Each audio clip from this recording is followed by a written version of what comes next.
Assalamu alaikum wa rahmatullahi wa barakatuh mes chers frères et sœurs. Nous continuons donc la série de la Sira. Nous sommes à l'épisode 13 qui concerne donc la torture et la persécution des faibles. Avant de commencer, j'aimerais quand même le dire, cette série qui concerne la Sira du prophète Mohammed sallallahu alayhi wa sallam est très difficile à réaliser et c'est pour cela que je demande votre soutien. Mes chers frères et sœurs, il y a tellement de bienfaits dans ces histoires. C'est la vie de notre prophète Mohammed sallallahu alayhi wa sallam. Comment ne pas s'intéresser à sa vie et à tout ce qu'il a fait? Et c'est pour ça que j'insiste vraiment. Je sais que c'est très long, c'est des vidéos d'1 heure et demie, etc. Mais prenez le temps de regarder. Prenez le temps de regarder. Donc la dernière fois, nous nous étions arrêtés au phénomène inconnu des Arabes. Donc ce phénomène qui est inconnu des Arabes, c'est quoi? C'est la prophétie. C'est un phénomène juif. Les Juifs comprenaient ce qu'était un prophète. Les Arabes, eux, par contre, ne savaient pas ce qu'était un prophète. Et c'est pour cela qu'Allah Azza wa Jal dit « La vérité venant de ton Seigneur pour que tu avertisses un peuple à qui nul avertisseur avant toi n'est venu. » Sourate 32, verset 3. Bien sûr, le prophète Ibrahim alayhi salam était là, mais son héritage était presque oublié. Il ne savait pas vraiment ce qu'était un prophète. Et donc Allah Azza wa Jal dit qu'il n'a pas envoyé de prophète auparavant à la nation arabe. Et donc, quand les Arabes ont entendu ça, que c'était le prophète d'Allah, les seuls autres peuples qui connaissaient et qui croyaient aux prophètes étaient les Juifs et les chrétiens. Et donc, ils ont envoyé des émissaires aux Juifs. Ils ont envoyé des émissaires aux gens du livre pour dire « Ce phénomène de votre religion est arrivé dans notre culture. Nous savons que c'est faux, nous n'y croyons pas. » Donc ils dirent « Pourquoi ne nous donnez-vous pas quelque chose pour interroger le prophète, pour qu'on puisse demander au prophète sallallahu alayhi wa sallam ?» Et bien sûr, comme ils pensaient que c'était un faux prophète et qu'ils ne seraient pas capables de répondre et que donc ces mensonges deviendraient évidents. Et donc ils ont envoyé un certain nombre de délégations à Médine, Yathrib à l'époque, car c'était l'endroit le plus proche où il y avait des juifs. Donc ils ont envoyé un certain nombre de délégations. À une de ces délégations, les gens du livre ont dit « Interrogez-le sur Ishaq, Yaqub et Youssouf, car c'est leur lignage, les Juifs sont les enfants d'Israël. » Et qui est Israël? Israël est Yaqub. Interrogez-le sur Yaqub, son père et son fils. Demandez-lui ce qui est arrivé à la famille de Yaqub. Donc ils sont allés voir le prophète sallallahu alayhi wa sallam et ils l'ont interrogé sur la famille de Yaqub et Youssouf. Et Allah Azza wa Jal a révélé toute la sourate Youssouf en réponse à cela. Et Allah Azza wa Jal dit dans la sourate Youssouf que le prophète sallallahu alayhi wa sallam ne connaissait pas l'histoire et qu'il n'était pas là quand ils ont comploté contre Youssouf. Donc cette question, c'est une de ces questions que les Juifs ont données aux Arabes pour qu'ils demandent au prophète Mohammed sallallahu alayhi wa sallam. Car les Arabes de Quraysh ne savaient pas du tout qui était Youssouf. Et donc ils interrogent le prophète sallallahu alayhi wa sallam, connais-tu Yaqub, sa famille et ce qui leur est arrivé? Et donc le prophète sallallahu alayhi wa sallam leur a raconté les combats internes entre les enfants de Yaqub alayhi salam dans l'une des plus belles sourates du Coran. Un autre célèbre incident s'est produit, et encore une fois c'est au début de la période mécoise. Ils ont envoyé une délégation à Yathrib et ils ont demandé ce qu'ils devaient demander pour tester le prophète sallallahu alayhi wa sallam. Et donc ils ont dit, il y a 3 questions que nous pouvons te dire, personne n'en connaît la réponse à part un vrai prophète des prophètes d'Israël. Car encore une fois, pour eux, il n'y avait que les prophètes descendants d'Israël. Ce sont les 3 questions auxquelles seul un prophète est capable de répondre, sinon il ne saura pas. Interrogez-le sur ces 3 choses. La première, interrogez-le au sujet des jeunes hommes qui sont entrés dans la grotte et y ont dormi longtemps. Des jeunes hommes qui sont entrés donc dans la grotte et qui ont dormi longtemps. La deuxième, interrogez-le sur l'homme qui a voyagé dans le monde d'est en ouest et qui a vécu des légendes. La troisième, interrogez-le sur l'âme. Qu'est-ce que l'âme? De quoi est-elle faite? Et d'où vient-elle? Et donc, c'est une narration dans Tirmidhi, un peu faible, mais encore une fois, dans l'ensemble, nous n'avons pas de problème avec les narrations faibles. Quand ces 3 questions ont été posées au prophète sallallahu alayhi wa sallam, il a répondu avec confiance « Revenez me voir demain et je répondrai à ces 3 questions. » Et comme il était trop sûr de lui, et comme il n'a pas dit « Inch'Allah », et ça nous montre qui est le Seigneur et qui est le serviteur, qui est le maître et qui est l'esclave d'Allah. Et le serviteur d'Allah n'est pas quelque chose de péjoratif, bien sûr. C'est le plus grand honneur et Allah Azza wa Jal appelle le prophète sallallahu alayhi wa sallam son serviteur 4 fois dans le Coran. 4 fois Allah désigne le prophète sallallahu alayhi wa sallam comme son serviteur. Et ce n'est pas péjoratif, c'est le plus grand éloge. car c'est comme si Allah disait, cet homme est le serviteur que j'ai choisi, mon parfait adorateur. Il n'y a pas de plus grand honneur pour un être humain que d'être un adorateur d'Allah et un serviteur d'Allah Azza wa Jal. Et donc Allah dit que le prophète sallallahu alayhi wa sallam est son serviteur, et donc le prophète sallallahu alayhi wa sallam a été trop sûr et il n'a pas dit Inch'Allah. Et donc, au lieu d'attendre un jour, il a attendu 2 semaines. Le prophète sallallahu alayhi wa sallam a dû attendre 2 semaines et les Quraysh ont commencé à se moquer du prophète sallallahu alayhi wa sallam. Ton faux esprit t'a-t-il abandonné? Que s'est-il passé? Et finalement, Allah Azza wa Jal a révélé, comme vous le savez, la sourate Al-Qaf, la sourate 18. Toute la sourate Al-Qaf est descendue. Cette sourate était une réponse à 2 de ces 3 questions. On trouve 2 réponses à ces 3 questions dans la sourate Al-Qaf, bien sûr. L'histoire de la sourate Al-Qaf vient des hommes de la caverne. Nous allons te raconter leur récit en toute vérité. Sourate 18, verset 13. Et donc ces détails ont été donnés que même les Juifs, ne connaissaient pas, mais on les trouve dans le Coran. De même, le prophète sallallahu alayhi wa sallam est questionné au sujet de l'homme qui a voyagé à travers le monde, d'est en ouest, et personne ne savait qui il était. Et donc Allah Azza wa Jal a révélé qu'il s'agissait de Dhul Qarnayn. Arrêtons-nous un instant. Certains disent que Dhul Qarnayn était Alexandre le Grand. Non seulement il n'y a pas de preuves, mais ça en fait contradictoire avec beaucoup de choses que nous connaissons.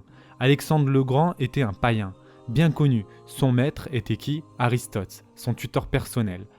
La question ne se pose pas. Alexandre le Grand était un païen qui adorait les idoles et Aristote croyait aux dieux de la mythologie grecque. Et enfin, la 3e question portait sur l'âme et Allah Azza wa Jal a révélé donc dans le Coran.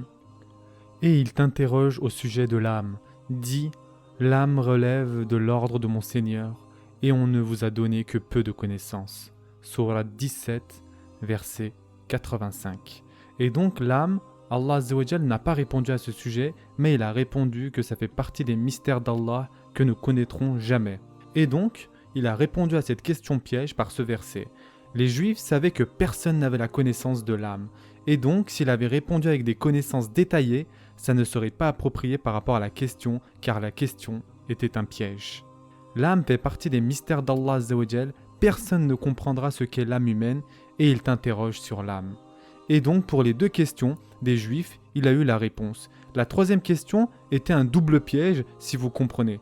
La bonne réponse était de ne pas répondre. Car s'il avait répondu, il aurait montré, selon la connaissance des Juifs, qu'il n'est pas prophète, car certaines sciences, Allah Azza wa Jal les a gardées que pour lui, et parmi ces sciences, il y a la nature de l'âme. Un point intéressant, toutes les cultures sur Terre, toutes les civilisations pour lesquelles nous avons des informations, même celles que nous avons découvertes dans le passé, il y a 2, 3 ou 4 choses qui leur sont communes à toutes. Et encore une fois, il s'agit d'une parenthèse anthropologique, juste pour que vous sachiez. En premier, il y a la religiosité. Nous n'avons jamais découvert, et ça n'arrivera jamais, de civilisation athée. C'est contre la nature humaine de ne pas croire en un Dieu. Et donc, toutes les civilisations que nous connaissons, modernes ou anciennes, qui vivent toujours dans la jungle du Brésil ou d'Afrique, les aborigènes, toutes ont la religiosité. Deuxièmement, elles croient toutes en l'âme humaine. Toutes les civilisations sur Terre, toutes les sociétés croient en l'âme humaine. Troisièmement, elles croient aux esprits maléfiques, appelés les fantômes, djinns, vampires. Elles croient en pouvoir, une entité au-delà de la nôtre. Toutes les sociétés croient au mythe de la grande inondation. Ça s'appelle le mythe de la grande inondation, car les anthropologistes modernes considèrent cela comme un mythe. Mais le fait est que toutes les sociétés croient qu'il y a eu une grande inondation. Cherchez sur Google, vous verrez par vous-même. Les aborigènes y croient, les Indiens d'Amérique qui ont été séparés des civilisations occidentales pendant 10 000 ans avant que Christophe Colomb ne vienne, y croient aussi. Ils ont été séparés pendant 10 000 ans et ils ont le mythe de la grande inondation. Cette notion selon laquelle une grande inondation a détruit toute l'humanité et ils ont eu un sauveur. Donc revenons à notre histoire. Donc le prophète sallallahu alayhi wa sallam a répondu aux 2 premières questions en détail avec la sourate Al-Qaf. Et pour la 3e, la sourate Al-Qaf dit également clairement que personne ne connaît l'âme et qu'il n'y a que peu d'informations à ce sujet au prophète sallallahu alayhi wa sallam. La 9e tactique qu'ils ont utilisée, c'est qu'ils ont essayé la torture manifeste. Comme nous l'avons dit plusieurs fois, les Arabes de l'époque vivaient dans une société tribale. Tout était basé sur le tribalisme. Et donc, votre protection dépend de ce qui vous protégera. Il n'y a pas de loi. ni le gouvernement, mais votre propre tribu contre ceux qui avaient des liens avec une tribu, comme le prophète sallallahu alayhi wa sallam, comme Abu Bakr et d'autres. Ils étaient d'une certaine façon protégés, d'une certaine façon, même si eux également ont fait face à des épreuves, nous en parlerons aujourd'hui et dans le cours prochain, Inch'Allah. Mais dans l'ensemble, le fait d'être de Quraysh les a protégés. Cependant, comme nous le savons, beaucoup parmi les premiers convertis étaient des esclaves et des mawali. Un mawla, c'est un terme très courant. Vous le trouverez dans la littérature islamique, dans la sira. Un mawla est un esclave affranchi. Et à cette époque, un esclave pouvait être libéré pour plusieurs raisons.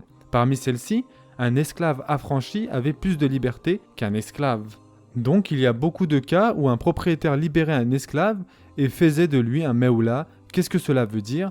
En français, on appelle ça la relation client. Ça veut dire que l'esclave affranchi est toujours, vous connaissez le concept de domestique, c'est quelque chose de similaire à ça, il n'est pas totalement libre, mais l'homme doit son allégeance à son maître. C'est ce qu'on appelle mawla, et l'islam a donné quelques règles pour ce concept, et donc il y a également des mawla en islam. Donc on a dit qu'il y avait de la torture manifeste envers les esclaves et les affranchis. Saïd ibn Jubayr radiallahu anh, a demandé à Ibn Abbas.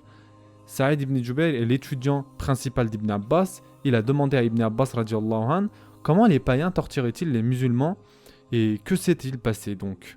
Il était curieux, il voulait savoir ce qui s'était passé au début de l'islam. La torture était-elle si grave que ça ? Encore une fois, il s'agit de Saïd ibn Jubayr radiallahu anh. Il n'y a pas de livre de sira à lire. Son savoir vient de personnes vivantes comme Ibn Abbas. Et donc Saïd ibn Jubayr radiallahu anh a demandé à Ibn Abbas qu'est-ce qui s'est passé. Donc Ibn Abbas a répondu que les croyants étaient torturés au début de l'islam très sévèrement. Ils souffraient de la faim et de la soif jusqu'à ce qu'ils ne puissent même plus s'asseoir à cause de la douleur. Ils étaient laissés allongés à moitié sur le sol. Et ensuite on leur demandait « Allah et Al-Uzza sont-ils des dieux ?» Et donc ils répondaient « Oui, Allah est mon Dieu, Al-Uzza est mon Dieu », juste pour se débarrasser de la torture. En fait, Ibn Abbas dit à un tel point que si un insecte passait devant eux et qu'on leur demandait « Cet insecte est-il ton Dieu ?» ils auraient répondu « Oui, c'est mon Dieu », juste pour se débarrasser de la torture. Et comme nous le savons, en islam, alhamdoulilah, nous avons cette possibilité. Si nous sommes torturés sévèrement, on peut dire ce qu'on veut et garder le cœur ferme dans l'islam. La personne principale qui infligeait ces tortures n'était autre qu'Abu Jahil, et il avait une série de tactiques qu'il faisait. Si la personne qui s'était convertie était un noble de Quraysh, alors il ne pouvait pas le toucher. Donc il a commencé à agresser la personne verbalement, il la ridiculisait sans le toucher. Car s'il le touchait, les Qurayshis auraient riposté. Si c'était un homme qui faisait des affaires avec les Quraysh, ils auraient instauré un boycott. La personne ne pouvait ni acheter ni vendre à la Mecque. Si c'était un esclave ou un affranchi, alors Abu Jahl disait au propriétaire et il participait lui-même à la torture et au meurtre des esclaves. Et donc Abu Jahl a participé à plusieurs séances de torture comme vous le savez. Abu Jahl a été surnommé par le prophète sallallahu alayhi wa sallam le pharaon de ma communauté. Personne n'était plus maléfique au début de l'islam qu'Abu Jahl. Même Abu Lahab, aussi mesquin et mauvais qu'Abu Jahl. Et il y a une histoire célèbre dans Bukhari de Abdullah ibn Mas'ud qui a dit que le premier groupe de 7 personnes qui a embrassé l'islam, il les a mentionnés. C'était l'un d'entre eux, Abdullah ibn Mas'ud, Abu Bakr, Ammar, sa mère Soumayya, Shu'aib, Bilal et Al-Miqdad. Ce sont les noms qu'Ibn Mas'ud a mentionnés lui-même. Abu Bakr, Amr ibn Yasir, sa mère Soumayya, Shu'aib le romain, Bilal el-Habashi et Al-Miqdad. Et ensuite, il a continué. Quant au prophète sallallahu alayhi wa sallam, Allah l'a protégé à travers son oncle Abu Talib et ça nous montre la sagesse derrière le fait qu'Abu Talib est resté païen jusqu'à ce qu'il décède. J'en ai parlé lors de mes 2 précédents épisodes sur la Sira. Quant au prophète sallallahu alayhi wa sallam, Allah l'a protégé à travers son oncle. Notez la belle manière de formuler Allah l'a protégé à travers son oncle. Il n'a pas dit son oncle l'a protégé, car Allah est la source. Allah l'a protégé à travers son oncle. Quant à Abu Bakr, Allah l'a protégé à travers sa propre tribu, les Benu Qahafa. Allah l'a protégé à travers sa propre tribu. Quant aux autres, les Quraysh les ont encerclés et ont commencé à les torturer. Donc les autres sont Ammar, sa mère Soumayya, Shu'aib, Bilal et Miqdad. Et il a mentionné que parfois il mettait du fer sur leur corps, les emmenait sur le sable et les y laissait. Et chacun d'entre eux, c'est Ibn Messoud qui raconte, presque chacun d'entre eux a fini par abandonner et a dit ce que les Qurayshi voulaient qu'ils disent. C'est permis, il n'y a rien de mal à ça. Donc ceux que nous avons mentionnés ont abandonné et ils ont dit ce que les Quraysh voulaient leur faire dire, sauf Bilal ibn Abi Rabah al-Habashi. Tous sauf Bilal. Ibn Mes'ud radiallahu anhu a dit que Bilal considérait que son âme n'avait aucune valeur en face d'Allah. Il voulait abandonner son âme, il la considérait comme insignifiante. Et il a refusé de bouger ne serait-ce qu'un peu, et donc ils ont concentré leurs efforts sur lui. Ils lui ont fait ce qu'ils n'ont fait à personne d'autre. Et Ibn Mes'ud radiallahu anhu a dit « J'ai vu moi-même que Bilal était confié aux jeunes, les gangs de la Mecque. » Vous savez que chaque société a ses perturbateurs. Ils n'arrivent pas à gérer leur vie et vivent pour les plaisirs. Et donc Bilal radiallahu anhu a été confié à cette espèce de gang. Il le traînait avec une corde autour de son cou à travers les rues de la Mecque. Il ne cessait de dire « Ahadun ahad ». Bilal radiallahu anhu est connu pour cela.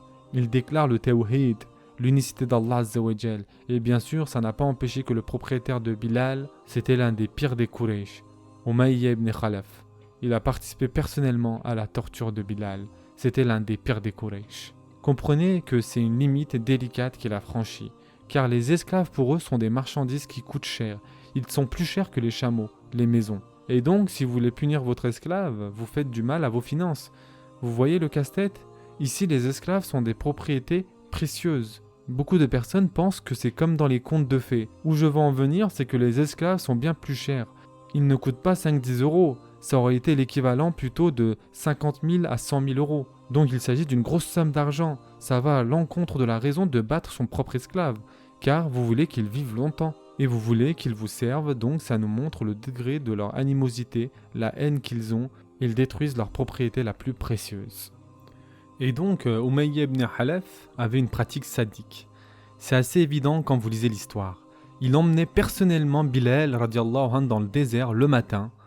Il mettait une grosse pierre, il avait également d'autres esclaves, et il mettait une grosse pierre sur sa poitrine et il le laissait là, sans nourriture, sans eau. Coincé dans la douleur, sous la pierre toute la journée alors que le soleil est au zénith. Et beaucoup de gens rapportent, plus d'une personne nous le rapporte. Hassan ibn Thabit radiallahu anhu qui vient de Médine, bien sûr à l'époque il n'est pas musulman. Hassan ibn Thabit radiallahu anhu dit « Je me souviens avoir fait le pèlerinage à l'époque de l'ignorance et j'ai vu à quel point Bilal était torturé et je me demande comment se fait-il qu'il soit encore en vie. » Il s'agit de Hassan ibn Thabit qui parle. Amr ibn al-As radiallahu anhu qui était aussi un des leaders de Quraysh, il rapporte lui-même que quand il n'était pas musulman, je suis passé devant Bilal alors qu'il était torturé sur les pierres du désert. Les pierres étaient si chaudes. C'est Amr ibn al-As qui dit ça. Si j'avais mis de la viande fraîche dessus, la viande aurait été cuite et j'aurais pu la manger. Les pierres étaient si chaudes dans le désert que vous pouvez littéralement faire cuire dessus et c'est la vérité, ce n'est pas simplement une expression. Et donc Bilal radiallahu anhu était là toute la journée.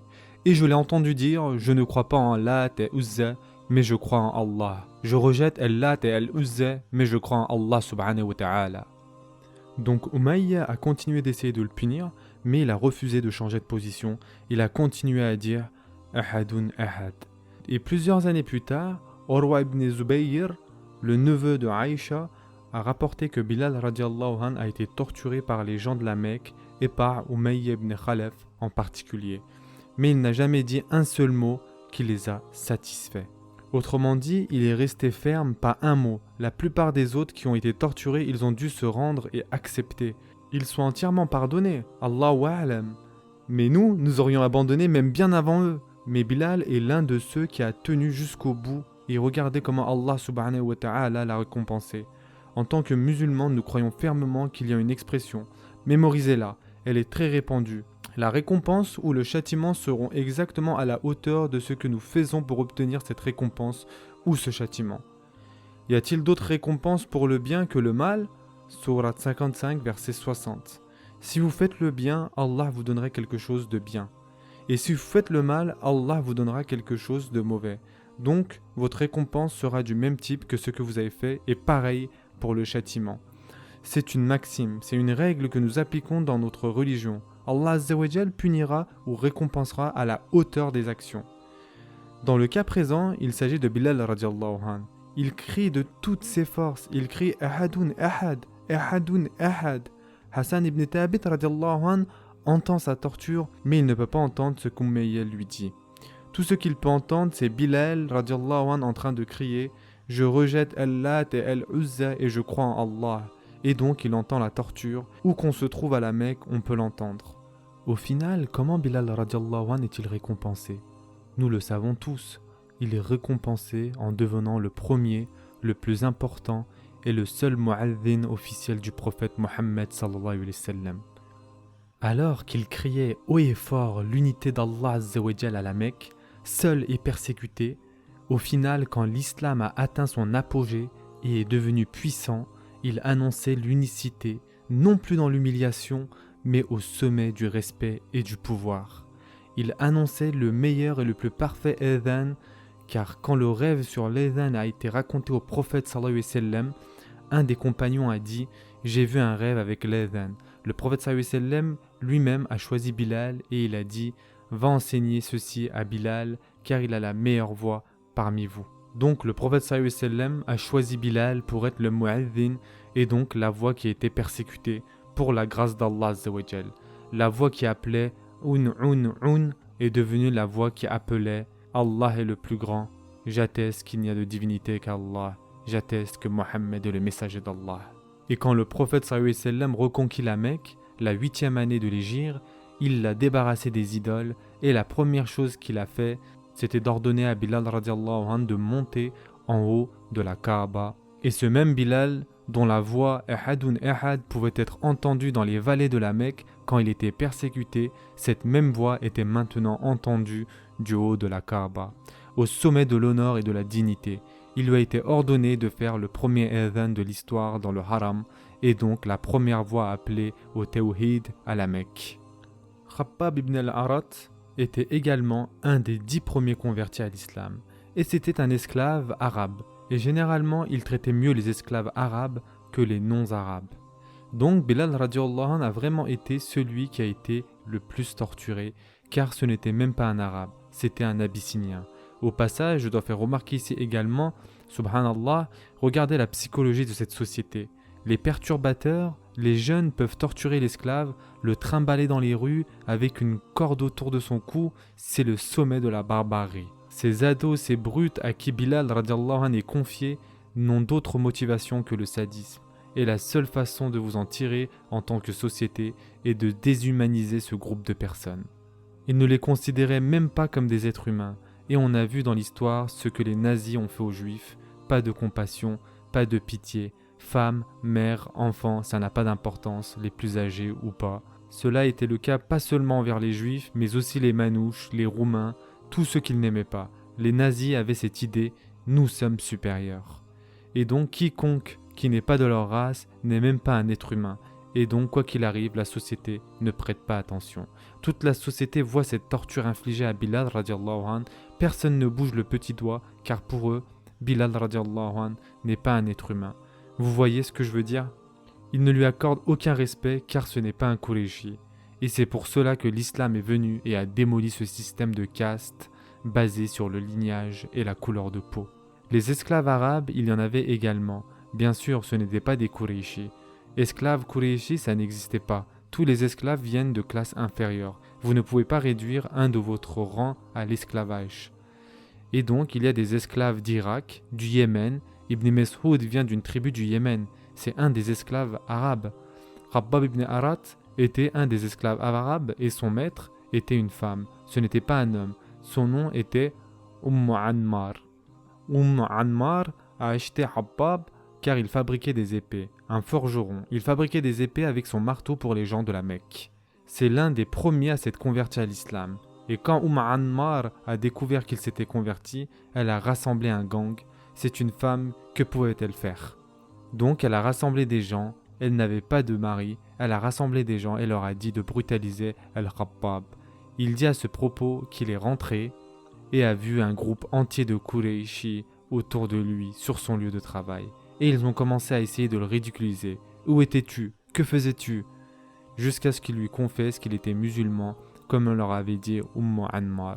Et quand il a dit qu'il était musulman, ils ont commencé à le frapper si fort et la chose suivante dont il se rappelle est de s'être réveillé en sang. Il ne se rappelait même pas ce qu'il s'était passé car ils l'ont totalement brutalisé. Et son maître, Ammar, alors qu'il travaillait à la fabrication des épées, elle prenait du fer brûlant qu'il venait de sortir et elle l'utilisait pour brûler le dos de Khabbab ibn Arat. Et plusieurs années plus tard, quand Omar radiallahu anh était le khalifa, Khabbab ibn Arat radiallahu anh a rendu visite à Omar radiallahu anh à Médine. Et donc Omar radiallahu anh a dit « Parle-moi de Ammar. Qu'est-ce qu'elle te faisait ?» Il n'a rien dit, il s'est retourné et a enlevé son haut et il a montré son doigt à Omar ibn al-Khattab radiallahu anh. Et Omar a dit « Par Allah, je n'ai jamais vu pareille chose que ce que j'ai vu aujourd'hui. » Il l'a fait s'asseoir avec lui et lui a donné beaucoup d'honneur. Et subhanallah, une fois le prophète sallallahu alayhi wa sallam est passé devant Khabbab alors que les cris sortaient de son atelier et donc le prophète sallallahu alayhi wa sallam passe devant et voit ce que Ammar fait. Elle prend le fer et le met, vous pouvez imaginer le pire genre de torture, il n'y a rien de pire que le feu. Et c'est pourquoi dans notre religion, nous n'avons pas le droit, même quand l'État doit tuer et exécuter, nous n'avons pas le droit d'exécuter et de tuer par le feu. Le prophète sallallahu alayhi wa sallam a dit, hadith dans Al-Bukhari, personne ne peut châtier par le feu à part le créateur du feu.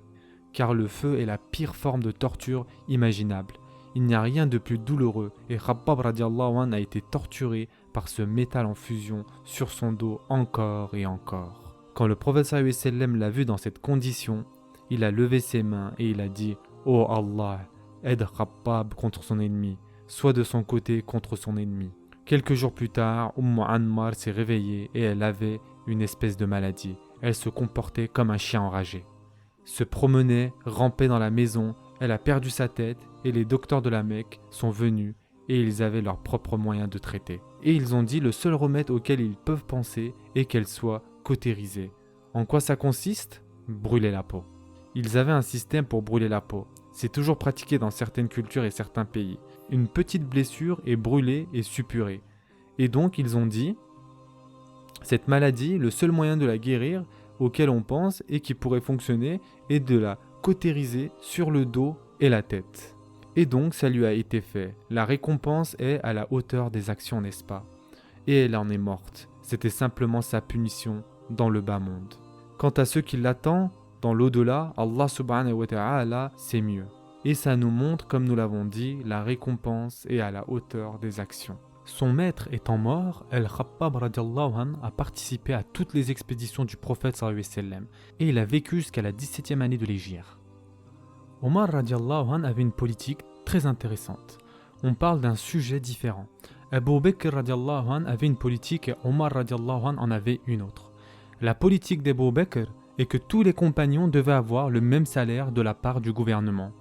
Et quand ils ont été interrogés à ce sujet, il a dit « Qui suis-je pour donner préférence à l'un plutôt qu'à l'autre ? Allah Azza wa Jal sait qu'il y a la piété, tout le monde devrait avoir le même salaire, tout le monde. » Quand Omar radiallahu anh est venu, il a dit qu'il n'était pas d'accord avec cette politique. Ceux qui ont accepté l'islam en premier auront le meilleur salaire. Et ainsi de suite, et le salaire le plus bas sera pour ceux qui ont accepté l'islam en dernier. Ironiquement, il s'agit de Omar radiallahu anh, ça l'a mis parmi les plus bas. Il y avait un groupe de gens entiers devant lui, et ça nous montre qu'il ne fait pas ça pour son propre intérêt. Car même lui n'est même pas dans le premier groupe, ni le deuxième, mais plutôt dans le 6e voire 7e groupe. Il arrive bien après toutes ces personnes.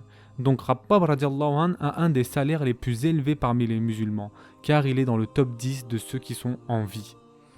Abu Bakr radiallahu anh était là, et quelques autres aussi, Bilal radiallahu anh et Khabbab radiallahu anh, ils ont les salaires les plus élevés de la trésorerie. Et donc, avec ce salaire, Khabbab radiallahu anh, qui vivait à Koufa, à l'époque, s'est construit une maison modeste et il avait, disons, un coffre qui était ouvert, sans clé. C'était quelque chose que les gens savaient dans la ville. Quiconque avait un problème d'argent pouvait simplement prendre à Khabbab radiallahu anh sans demander. Vous y allez, vous prenez ce que vous voulez et vous vous en allez. Pas de question. Donc l'argent qu'il avait, il le dépensait majoritairement pour les pauvres et il s'était construit une maison pour lui. Et quand il était sur le point de mourir, c'est une histoire célèbre, il a commencé à pleurer sur son lit de mort et les gens autour de lui et ses enfants lui ont dit « Pourquoi est-ce que tu pleures ? Tu as tellement souffert, tu as atteint le niveau le plus élevé et tu vas rencontrer le prophète sallallahu alayhi wa sallam. Pourquoi pleures-tu » Et donc il a dit « Je ne pleure pas à cause de la douleur ni de la peur de rencontrer Allah Azza wa Jal. Je pleure à cause de ce que vous avez autour de vous, cette maison. » Que vais-je répondre à Allah Azza wa Jal pour ma vie de luxe ? Certes, j'étais dans un groupe de personnes, nous étions tous sur un pied d'égalité et nous avons tous été torturés et punis. Mais ils sont tous partis avant moi sans goûter la douceur de ce monde. Et Allah Azza wa Jal m'a laissé goûter la douceur de ce monde. Subhanallah. Il pleure à cause de ça. Et ensuite on a apporté son linceul. C'est un homme riche maintenant, même s'il ne vit pas une vie de luxe, mais c'en est un. Et son grand linceul est en train d'être préparé devant lui. Il est sur son lit de mort, il va mourir le même jour. Il pleure encore et il dit « Je me rappelle de Hamza, l'oncle du prophète sallallahu alayhi wa sallam. Il n'avait pas de linceul assez grand.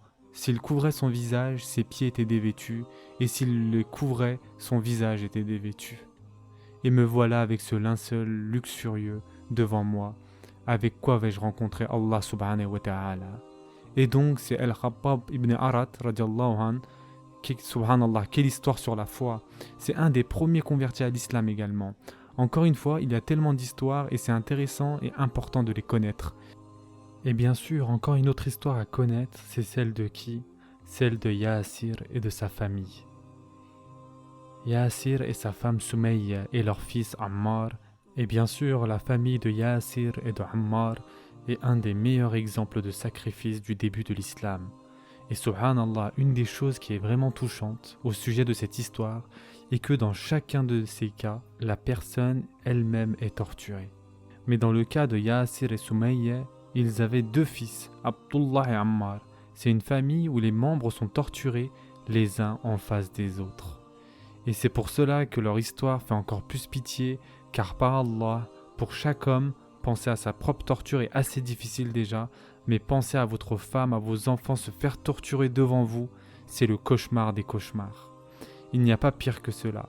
Et c'est ce qui s'est passé avec Yaasir et Sumayya. Ils sont torturés avec leurs 2 enfants. Abdullah était l'aîné et Ammar le plus jeune. Et donc tous les 4 sont des esclaves et encore une fois, ici j'ai dit esclaves, mais en réalité ce sont des domestiques qu'ils utilisaient comme des esclaves. Donc ils se font torturer les uns en face des autres. Il y a beaucoup de narrations sur la manière dont ils ont été tués, mais il y a une chose qui est sûre, Yaasir et Sumayya sont devenus les premiers martyrs de l'islam, l'un après l'autre. Les premiers martyrs de l'islam et leur torture est celle qui fait le plus pitié dans toute la Mecque. Et c'est pourquoi dans un hadith authentique, et bien sûr j'aime également ce hadith, le prophète sallallahu alayhi wa sallam a dit « Soyez patients ô famille de Yaasir, le paradis vous est promis. » Le prophète sallallahu alayhi wa sallam a dit « Soyez patients ô famille de Yaasir » quand il est passé devant eux et qu'ils se faisaient tous torturer devant lui.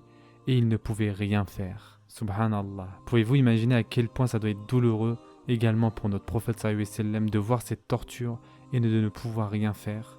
Donc il a dit « Soyez patients ô famille de Yaasir, certes la place qui vous est réservée par Allah est le paradis. » Et donc Yaasir a été le premier à mourir et il y a divergence quant à savoir sur la manière exacte.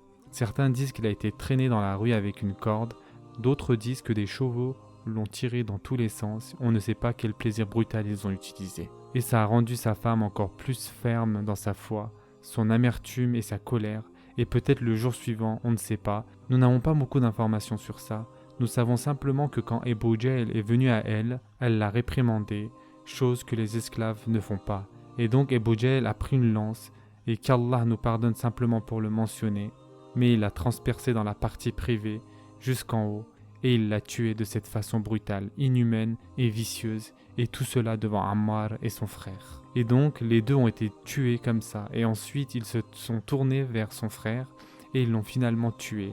Ils ont fait ça l'un après l'autre. Et ensuite ils se sont tournés vers Ammar ibn Yasir, il devait avoir à peu près 15 ans à ce moment, peut-être même moins, et ils se sont tournés vers lui, et cet enfant avait vu trop de choses déjà. Il n'en pouvait plus, donc il a abandonné et il a obéi. C'est le plus jeune des 4 membres de la famille, donc ils l'ont laissé partir. Subhanallah. Il vient de voir son père se faire tuer, sa mère se faire tuer.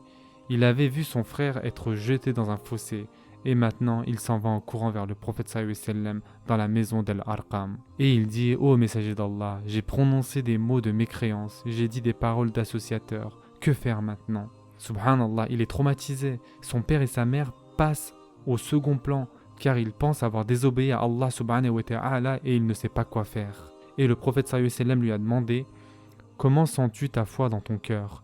Il dit: rien n'a changé. Ils peuvent changer mes mots, mais pas mon cœur. Et donc le prophète sallallahu alayhi wa sallam a dit: s'ils recommencent, recommence. C'est-à-dire, s'ils te refont la même chose, alors refais ce que tu as fait, ce n'est pas un problème. Et Allah Azza wa Jalla a révélé la sourate Les Abeilles. Et dans la sourate Les Abeilles, Allah mentionne clairement: quiconque a renié Allah après avoir cru, sauf celui qui a été contraint, alors que son cœur demeure plein de la sérénité de la foi, mais ceux qui ouvrent délibérément leur cœur à la mécréance, ceux-là ont sur eux une colère d'Allah. Sourate 16, verset 106. Donc quiconque est contraint, mais dont le cœur est en paix avec la foi, ce n'est pas un problème. Et bien sûr, Ammar ibn Yasir est devenu un des plus célèbres compagnons. Il y a tellement de hadiths authentiques au sujet de Ammar ibn Yasir radiallahu anh, dans Bukhari et Muslim et d'autres livres de hadiths. Ammar a vécu une longue vie. Il a vécu jusqu'à la discorde entre Ali radiallahu anh et Muawiyah radiallahu anh. Et le prophète sallallahu alayhi wa sallam a dit que la foi de Ammar a rempli son cœur jusqu'à la gorge. Pas simplement son cœur, mais jusqu'au cou. Sa foi déborde. Et il avait l'habitude de l'appeler Ammar ibn Sumayya, en marque de respect pour Sumayya en raison de sa mort. Le surnom de Ammar était Ibn Sumayya. Donc il a dit, le prophète sallallahu alayhi wa sallam, le fils de Sumayya est sur la nature pure. Quand il doit choisir entre deux solutions, il choisit toujours la plus correcte. Et dans le hadith le plus célèbre de Ammar ibn Yasir, car c'est un hadith politique également, le prophète sallallahu alayhi wa sallam a dit à Ammar ibn Yasir radiallahu anh, qu'Allah te fasse miséricorde, ô Ammar, tu vas te faire tuer par le parti rebelle. Et donc, subhanallah, plusieurs années après ce hadith, 40 ans plus tard, dans la guerre civile entre Ali radiallahu anh et Muawiyah radiallahu anh, Ammar radiallahu anh a choisi le camp de Ali ibn Abi Talib radiallahu anh. Et dans la bataille de Safin, il est décédé. Il a été tué par une flèche du camp de Muawiyah radiallahu anh. Donc ce hadith a été utilisé comme élément décisif. Le camp qui était le plus, dans la vérité, le plus juste était celui de Ali radiallahu anh. Maintenant, nous, en tant que des gens de la Sunna, nous ne disons rien de mal au sujet des compagnons et nous disons que Ali radiallahu anh et Muawiyah radiallahu anh voulaient tous les deux bien faire. Mais l'un était plus proche de la vérité que l'autre. Et on ne dit rien de mal au sujet de l'autre et qu'Allah Azza wa Jal pardonne aux deux camps. C'était un moment de grande discorde. Mais bien plus tard, c'est toujours plus facile d'analyser une fois que c'est fini. Après coup, on peut dire que le camp le plus proche de la vérité était celui de Ali radiallahu anh. Nous disons cela pour la vérité, pas pour des raisons politiques. Le camp le plus proche de la vérité était celui de Ali radiallahu anh. Plusieurs histoires encore. Shu'aib al-Rumi radiallahu anh, histoire célèbre également. Mais au passage, ces noms, Ammar, Shu'aib et Bilal, ces trois noms étaient toujours mentionnés ensemble dans la Sira. Pourquoi ? Car c'étaient des amis très proches. Une bande de musulmans, ils étaient tous jeunes, la vingtaine, trentaine. Ammar était le plus jeune d'entre eux. Ammar, Shu'aib et Bilal, ces trois-là. Et ces trois-là, au passage, sont ceux qui, une fois, il y avait Abu Jahl, Utba ibn Khalaf, Umayya ibn Khalaf, tous les leaders des Quraysh, ils ont commencé à parler avec le prophète sallallahu alayhi wa sallam. Et le prophète sallallahu alayhi wa sallam a eu de l'espoir en se disant qu'il se rapprochait de l'islam. Et ensuite, Shu'aib, Bilal et Ammar sont passés. Et donc, Abu Jahl s'inquiète qu'ils deviennent sensibles au message. Abu Jahl a dit: « Oh Mohammed, comment est-ce possible que si tu es sur la vérité, ces gens-là te suivent avant nous ? Et donc, comment est-ce possible si tu veux que nous acceptions ta religion, tu dois te débarrasser de ces gens ?» Ce sont les paroles en l'air. Et si tu veux vraiment que nous te suivions, et peut-être certains d'entre eux, Umayya et d'autres, étaient peut-être sérieux, peut-être, on ne sait pas. Mais si tu veux vraiment que nous te suivions, nous ne pouvons pas adopter une croyance où il y a des esclaves dans ses membres. Et donc Allah Azza wa Jalla a révélé dans le Coran: « Et ne repousse pas ceux qui, matin et soir, implorent leur Seigneur, cherchant sa face. Leur demander compte ne t'incombe en rien, et te demander compte ne leur incombe en rien. En les repoussant donc, tu serais du nombre des injustes. » Sourate 6, verset 52. Donc Allah Azza wa Jalla a révélé dans la sourate Les Bestiaux des versets qui sont un grand éloge pour ces gens. Encore une fois, Souaïb, Bilal et Ammar. Ils sont toujours mentionnés ensemble. Et donc Allah Azza wa Jal dit, en les repoussant donc, tu serais du nombre des injustes. Subhanallah, regardez ce verset. Allah s'adresse au messager sallallahu alayhi wa sallam.